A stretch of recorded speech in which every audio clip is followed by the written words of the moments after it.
Hi everyone, welcome back to the platform business inside Bengali. আজকে আমরা spotting এররে class করব।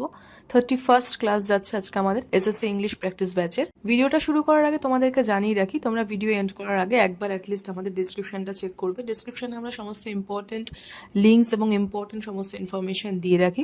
আরেকটি বিশেষ গুরুত্বপূর্ণ কথা, আমাদের এসএসসি সিজিএল 100 ডেজ মাস্টার প্ল্যানে থার্ড গ্রুপ শুরু হতে চলেছে 15ই মে থেকে।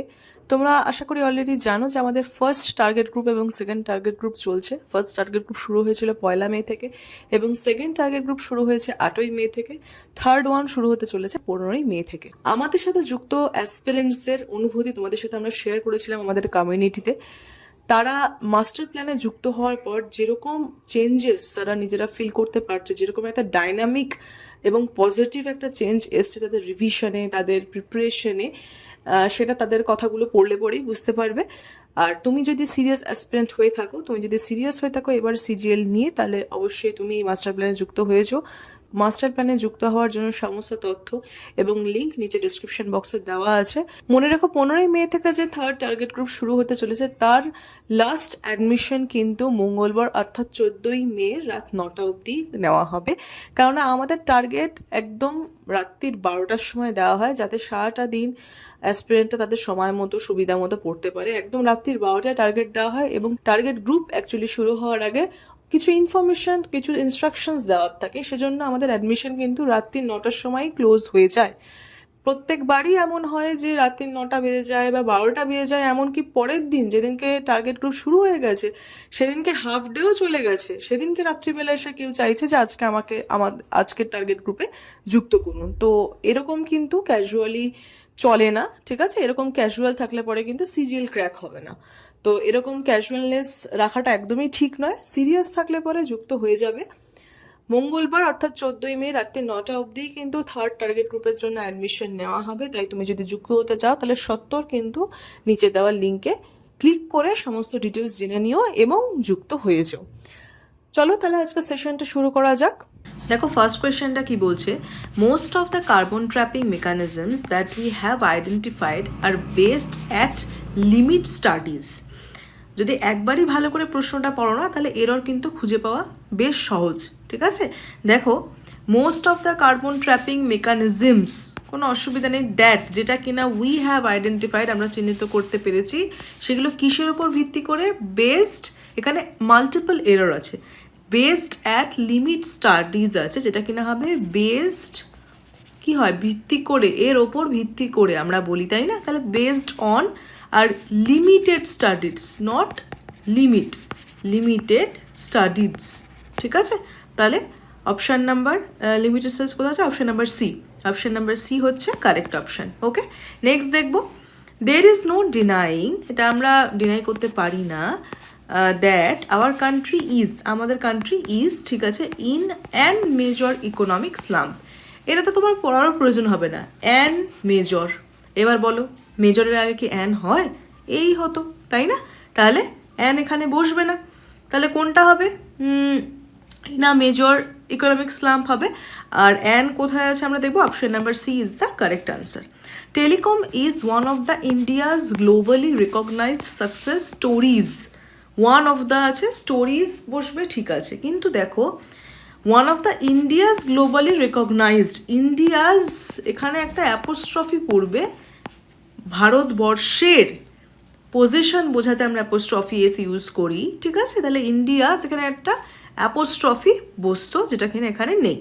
তাহলে অপশান নাম্বার ডি আমরা দেখতে পাচ্ছি, অপশান নাম্বার ডি হচ্ছে কারেক্ট আনসার, ইন্ডিয়াজ হতে হতো। স্কলার্স হ্যাভ স্টাডিড, স্কলার্স আছে তার সাথে হ্যাভ, ঠিক আছে, স্টাডিড দ্য লাইভস অফ, জীবনযাত্রা, lives of present day farmers who practice agriculture, মানে সমস্ত চাষিদের কথাই বলা হচ্ছে, কোনো একজনের তো বলা হচ্ছে না, তাই না? যেমন আমরা এটা প্র্যাকটিস দেখে বুঝতে পারছি এবং এখানে লাইভস দেখে বুঝতে পারছি যে কোনো একজন পার্টিকুলার কৃষক বা একজন পার্টিকুলার চাষির কথা বলা হচ্ছে না, সবার কথা বলা হচ্ছে। তাহলে lives of present day farmers, apostrophe এখানে বসবে, কিন্তু অ্যাপোস্ট্রফি বসেছে ভুল জায়গায়, এসের পরে অ্যাপোস্ট্রফি বসতে হতো, ঠিক আছে? ফার্মার্স, এখানে কৃষকদের, এর বোঝাচ্ছে, এর বোঝানোর জন্য আমার অ্যাপোস্ট্রফি লাগবে, কিন্তু বক্তব্য হচ্ছে অ্যাপোস্ট্রফিটা বসবে কোথায়, এসের যদি আগে বসে তাহলে তো একজন কৃষকের বোঝাবে, কিন্তু এখানে তো তা নয়, এখানে পুরো কৃষক, পুরো প্রফেশনটাকেই বোঝানো হচ্ছে, তাই না? প্রত্যেক কৃষককেই বোঝানো হচ্ছে যারা কিনা চাষবাস করেন, হু প্র্যাকটিস এগ্রিকালচার। ওকে, তাহলে এখানে ফার্মার্স অপশন নাম্বার বি আমরা দেখতে পাচ্ছি, অপশন নাম্বার বি হচ্ছে কারেক্ট আনসার। ওকে, আচ্ছা নেক্সট দেখবো আমরা কি বলছে, her comfort was in her children, her second son Rupert was specially dear to her. দেখো পুরো সেন্টেন্সটা কিন্তু পাস্টেই চলছে, ঠিক আছে? ফার্স্ট লাইনেও এখানে ওয়াজ আছে, এখানেও ওয়াজ আছে, তো এখানে এই নিয়ে তো কোনো সমস্যা নেই। আদার্স কোনো প্রেপোজিশনাল এররও এখানে নেই, ঠিক আছে? ইন আছে, ডিয়ার টু, প্রিয়, ঠিকই আছে, কোনো এখানে কোনো সমস্যা নেই, তো এটা হবে no error. Option number A হচ্ছে correct answer. He has been presented of honorary awards, কাউকে অ্যাওয়ার্ড দেওয়া হচ্ছে, তাহলে he has been presented of, না অফ মানে তো কোনো কিছু থেকে কোনো কিছুকে বিরত করা বা মুক্ত করে দেওয়া, ঠিক আছে, সেই অর্থে, বা ধরো কোনো কিছু বন্ধ করে দেওয়া, যেমন লাইট নিভিয়ে দেওয়ার ক্ষেত্রে আমরা বলি, ঠিক আছে? তো এখানে আমি প্রেজেন্টেড উইথ, অ্যাওয়ার্ড দ্বারা তাকে সম্মানিত করা হয়েছে, ঠিক আছে? He has been presented with. Okay, option number আমরা কোনটা দেখতে পাচ্ছি, option number B, option number B হচ্ছে কারেক্ট আনসার, ঠিক আছে? নেক্সট যাবো 157।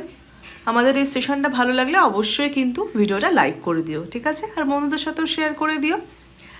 নেক্সট কোয়েশ্চেন দেখো, দ্য অ্যান্ডিজ মাউন্টেন্স লে বিটুইন চিলি অ্যান্ড আর্জেন্টিনা। এখন দেখো বিটুইন চিলি অ্যান্ড আর্জেন্টিনা, তাহলে দুটোর কথা বলেছে, এজন্য বিটুইন অ্যান্ড এটা তো একদম ঠিক আছে, তাহলে সেই নিয়ে তো সমস্যা নেই। এবার লে অর্থ হচ্ছে রাখা, তাই না? লে অর্থ হচ্ছে রাখা, তাহলে এই ভার্বটাতেই সমস্যা আছে। দেখো এখানে মাউন্টেন বা পর্বতমালা তো আর রেখে দেওয়ার ব্যাপার নেই, পর্বতমালা ওখানে এক্সিস্ট করছে, ওখানে আছে, থাকছে, সেই অর্থে বোঝাতে গেলে আমার হবে লাই। লাই মানে কিন্তু আমার মিথ্যাও হয়, এখানে কিন্তু সেটা নয়, ঠিক আছে? ওখানে স্টে বা থাকছে বা ওখানে মানে অবস্থিত ব্যাপারটা, এইটা বোঝাতে আমরা লাই শব্দটা এখানে প্রয়োগ করতে পারি, ঠিক আছে? তাহলে লাই বিটুইন চিলি অ্যান্ড আর্জেন্টিনা হবে। অপশন নাম্বার বি আমরা দেখতে পাচ্ছি, অপশন নাম্বার বি কিন্তু কারেক্ট আনসার। বিজনেসেস আর, বিজনেসেস আছে তার সাথে আর, ঠিক আছে? আর আছে বলে এখানে আস্কিং আইএনজি ফর্ম হয়েছে, এটাও ঠিক আছে। Businesses R asking employees to work from home, এটা তো এখন WFH এরকম তো লেখাই হয়, ওয়ার্ক ফ্রম হোম ব্যাপারটা, তাই এটা তো একদম ঠিকই আছে, তাহলে এখানেও কোনো এরর নেই। Option number D is the correct answer, no error. 159 দেখবো, শি ডিড নট নিউ, আর এগোতেই হবে না, ডিড নটের পর কি কখনো ভার্বের সেকেন্ড ফর্ম বসে? আমি অলরেডি যখন ডিডেন্ট বলে দিয়েছি, তার মানে আমি ভার্বের ফার্স্ট ফর্ম নো লিখবো, তাই না? তাহলে she didn't know that I was, এটাও টোটালি মেনটেন হয়েছে পাস্ট টেন্স, ঠিক আছে? যে I was out for some urgent work. Option number, আচ্ছা এখানে নেই, তাহলে পরেরটা আমরা দেখি, option number did not new, option number D হচ্ছে কারেক্ট আনসার। নেক্সট দেখবো, surgical strike is not the only solution, solution to this problem, solution to মানে এর প্রবলেমের solution, solution to this problem, ঠিক আছে? প্রিপোজিশন কারেক্ট আছে, to this problem, standing at front of us, না in front of us. Okay, in front of us হয় সবসময়, ঠিক আছে? তাহলে প্রিপোজিশনাল এরর আছে, এখানে অ্যাট আছে, এখানে ইন ফ্রন্ট অফ আস হবে, in front of us, option number D, 160-এর অপশন নাম্বার ডি হচ্ছে কারেক্ট আনসার। নেক্সট দেখবো, Lucy was annoyed to discover that her husband had taking her car keys. এখন had তারপরে কি taking হবে না had taken হবে, কোনটা হবে? পারফেক্টে যখন আমি কোনো জিনিস লিখছি তাহলে হ্যাডের পর তো ভার্বের থার্ড ফর্ম হয়, তাই না? হ্যাড টেকিং তো হতে পারে না, তাহলে অপশন নাম্বার ডি হচ্ছে কারেক্ট আনসার, ঠিক আছে? নেক্সট কোয়েশ্চেন দেখব 162 দেখবো, the thin wire that giving off light is called the filament. তার মানে এটা প্রেজেন্টেই চলছে, ইজ কল্ড আছে, প্রেজেন্টে চলছে, ঠিক আছে? দ্যাট গিভিং অফ না, দ্যাট গিভস অফ, সব কিছুই প্রেজেন্টে হচ্ছে, that gives of light is called the filament. বোঝা গেছে? তাহলে 162-এর অপশন নাম্বার আমার গিভস হবে, তাহলে option number A is the correct answer. Next question দেখবো, I initially thought of including both the mother and the child ঠিক আছে, বোথ অ্যান্ডের প্রয়োগ একদম ঠিকঠাক হচ্ছে, both the mother and the child, but the woman was reluctant মানে কি অনিচ্ছুক, তাই না, to have their pictures, to have their pictures, their বলতে মাদার অ্যান্ড চাইল্ড দুজনের কথা বলেছে, তাই দেয়ার ঠিক আছে, দেয়ার পিকচার্স টেক। এখন দেখো to have their pictures take না, হ্যাভ টেকেন হবে, ঠিক আছে, to have their pictures taken, option number এখানে, আচ্ছা option taken, option number B হবে 163, অপশান নাম্বার বি হচ্ছে কারেক্ট আনসার, এখানে আমার ভার্বের থার্ড ফর্ম বসবে। ওকে, নেক্সট দেখবো 164, উই নিডিং টু, দেখো উই নিডিং তো হবেই না, উই নিড হবে, এগোনোরই প্রয়োজন পড়ছে না, দেখো এত সুন্দর প্রশ্ন যে এগোতেই হচ্ছে না, উই নিড টু কিপ, তারপরে দেখে নিই ক্লোজ আই কার ওপর রাখবো, on the rising prices of the fuel, যে বাড়ছে জ্বালানির দাম সের দিকে, ঠিক আছে, তাহলে অপশন নাম্বার এ হচ্ছে আমার correct answer. 165, in the delicacy and elaborateness of its ornament, আচ্ছা এটুকু অব্দি ঠিকই আছে, ডেলিকেসি অ্যান্ড এলাবোরেটনেস, ঠিক আছে, অফ এর it's ornament, it is the more splendid church in Italy. এখন দেখো দা আছে, সুপারলেটিভ ডিগ্রি হতে হবে মোস্ট স্প্লেন্ডিড, ঠিক আছে, আমি এটাকেও চাইলে চেঞ্জ করতে পারবো না, কারণ এরপরে আমি কারোর সাথে তো কম্পেয়ার করছি না যে মোডটা রেখে দেবো, তাহলে আমার লাস্টের পোর্শনটাই চেঞ্জ করতে হবে, তাহলে option number D 165 option number D superlative degree বসবে most splendid church in the Italy, sorry in Italy, okay, in Italy. If your kids sleep well they are likely to behave better, একদম ঠিক, if your kids আছে sleep well, ঠিক আছে, অনেকের কথা বলা হচ্ছে kids they are likely to behave, তারা অপেক্ষাকৃত ভালো ব্যবহার করবে, কোনো এরর এটা নেই, অপশন নাম্বার এ হচ্ছে correct answer. He is successful as a lawyer, না হিজ সাকসেস তার সাফল্য, হিজ সাকসেসফুল যদি আমি বলে দিই তাহলে ব্যাপারটা কী দাঁড়াবে, সাকসেসফুল তো অ্যাডজেক্টিভ হয়ে গেল, এখানে নাউন, তার সাফল্য একজন উকিল হিসেবে, okay, grew so fast that he soon had enough money to buy a house, সে শীঘ্রই এত টাকা রোজগার করলো যে সে একটি বাড়ি কিনতে পারলো, তার কাছে যথেষ্ট টাকা হয়ে গেলে একটা বাড়ি কেনার মতো, ঠিক আছে, তাহলে এখানে পাস্ট টেন্সেই চলছে, টেন্স একদম ঠিক আছে, তাহলে his success as a lawyer, option number D হচ্ছে কারেক্ট আনসার। 168, নেক্সট কোয়েশ্চেন দেখবো, my sister called me for my lunch hours,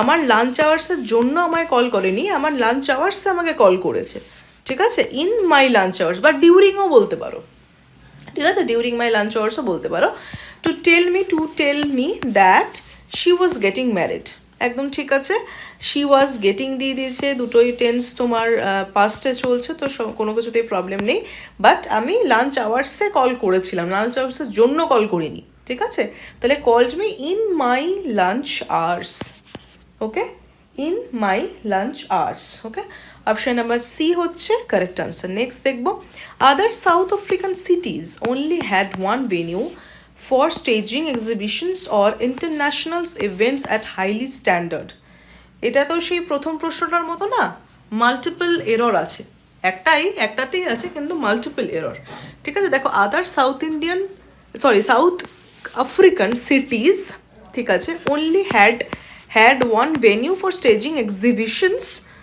or international events, internationals নয়, international events at high standard, not highly standard, বোঝা গেছে, highly মানে কি, slowly, highly, এগুলো তো adverb হয়ে গেল, তাই না, আমার বলছে হাই স্ট্যান্ডার্ড, কীরকম স্ট্যান্ডার্ড, হাই স্ট্যান্ডার্ড, স্ট্যান্ডার্ডটা যেটা বোঝাতে আমার লাগবে এখানে একটা কি লাগবে, অ্যাডজেক্টিভ, ঠিক আছে, তাহলে এখানে international events at high standard হবে, ওকে, তো option number B 169 option number B হচ্ছে কারেক্ট আনসার।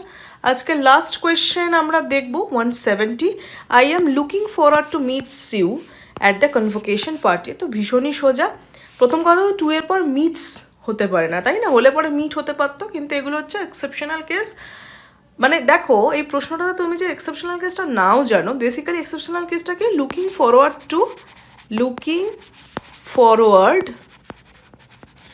টু প্লাস ভার্বের আইএনজি ফর্ম বসে, যেটা কিনা আমরা ইন জেনারেল জানি যে টু এর পর ভার্বের আইএনজি ফর্ম ইন জেনারেল বসে না, ঠিক আছে, এক্সেপশনাল কেসে বসে, এটা হচ্ছে সেই exceptional case, looking forward two meeting হওয়া উচিত। ঠিক আছে, এখন এখন যেটা বলতে যাচ্ছিলাম, যদি কেউ এক্সেপশনটা নাও জানে তবু কি সুন্দর একটা উত্তর করতে পারবে, কারণ 2 এর পর মিটস আছে, 2 এর পর মিটস তো এমনিও হবে না, এইটুকু সবাই জানবেই।